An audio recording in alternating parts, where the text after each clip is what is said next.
Les évacuations à l'aéroport de Kaboul s'accélèrent à l'approche de la date limite du 31 août pour un retrait complet des États-Unis d'Afghanistan. La Maison-Blanche a déclaré que les États-Unis sont sur la bonne voie pour respecter cette échéance cruciale. Chaque jour où nous sommes sur le terrain est un jour en plus où nous voyons que le groupe État islamique au Khorasan cherche à cibler l'aéroport et à attaquer à la fois les forces américaines, les alliés, ainsi que des civils innocents. Cette annonce intervient après que les talibans ont déclaré qu'ils ne négocieraient pas avec les États-Unis pour prolonger le délai.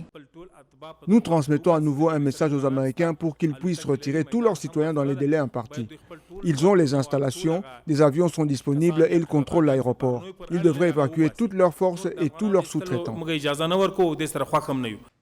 La Maison-Blanche précise que les évacuations devront s'arrêter avant le 31 août. Il faudra du temps pour réduire la présence. Le Pentagone affirme qu'il faudra plusieurs jours pour retirer le personnel et les équipements américains. L'administration dit qu'il reste encore assez de temps pour terminer la mission d'évacuation de tous les Américains et des Afghans éligibles. Au total, plus de 70 000 personnes ont déjà été évacuées. Il s'agit de la plus grande opération de ce type dans l'histoire des États-Unis. Cette formidable démonstration de travail d'équipe et de concentration a permis à 21 600 passagers de quitter l'Afghanistan en seulement 24 heures.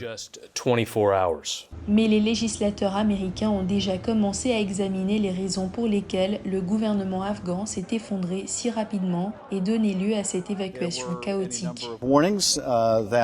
Il y avait un certain nombre d'avertissements selon lesquels les talibans pourraient prendre le contrôle et certains incluaient une possible prise de contrôle très rapide.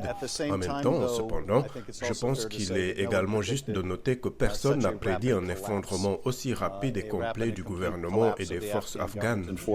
Des républicains du Congrès disent que les responsables de la Maison-Blanche devraient démissionner pour avoir omis de prédire cet effondrement et planifier une évacuation.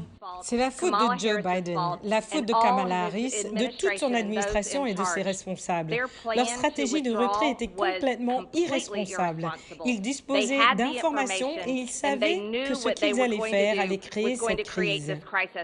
Les démocrates et les républicains restent sceptiques quant à la déclaration de la Maison-Blanche selon laquelle les États-Unis peuvent achever l'évacuation à temps. Et ils ont appelé le président Biden à prolonger la durée prévue. Jeudi, la Maison-Blanche a déclaré qu'elle a mis en place des plans d'urgence au cas où les évacuations devraient se poursuivre en septembre.